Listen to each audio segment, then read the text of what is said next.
বাঁশের বিকট শব্দে কেঁপে উঠছে চারপাশ।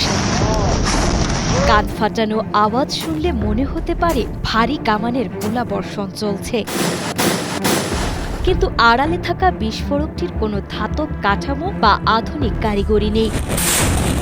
স্রেফ প্রকৃতির একটি অতি সাধারণ উপাদান দিয়েই তৈরি এই ভয়ঙ্কর শব্দের উৎস। আপাত দৃষ্টিতে একে নিছক খেলনা মনে হলেও এর ভেতরে তীব্র চাপ ও ধ্বংস ক্ষমতায় একে পরিণত করতে পারে একটি ভয়ঙ্কর বিস্ফোরকে।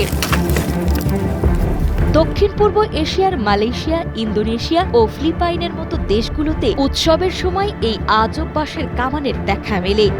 এর মূল জ্বালানি সাধারণ পানি এবং ক্যালসিয়াম কার্বাইড। বাংলাদেশে ওয়ার্কশপের ঝালাইয়ের কাজে বা গ্যাস বেলুন ফোলাতে এই কার্বাইডের ব্যাপক ব্যবহার রয়েছে। শক্ত বাঁশের ফাঁপা অংশে পানি ও কার্বাইডের রাসায়নিক বিক্রিয়ায় তৈরি হয় উচ্চ চাপের অ্যাসিটিলিন গ্যাস।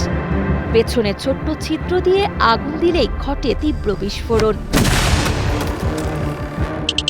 আমাদের ভিডিওগুলো গাইবান্ধা থেকে দেখছেন রাসেল মিয়া, মেহেদি হাসান রিয়াদ দেখছেন ফরিদপুর থেকে, ময়মনসিংহ থেকে দেখছেন ইলিয়াস, মোহাম্মদ লিটন ব্যাপারী দেখছেন চট্টগ্রাম থেকে এবং বরিশাল থেকে দেখছেন মোহাম্মদ হুমায়ুন। আপনি কোথা থেকে দেখছেন তা লিখে জানান কমেন্ট বক্সে। ভেতরের গ্যাসীয় চাপ ৫.৫ মেগাপিক্সেল ছাড়িয়ে গেলে পুরো কাঠামোটি শক্তিশালী বোমার মতো ফেটে গিয়ে ভয়াবহ জখমের কারণ হতে পারে।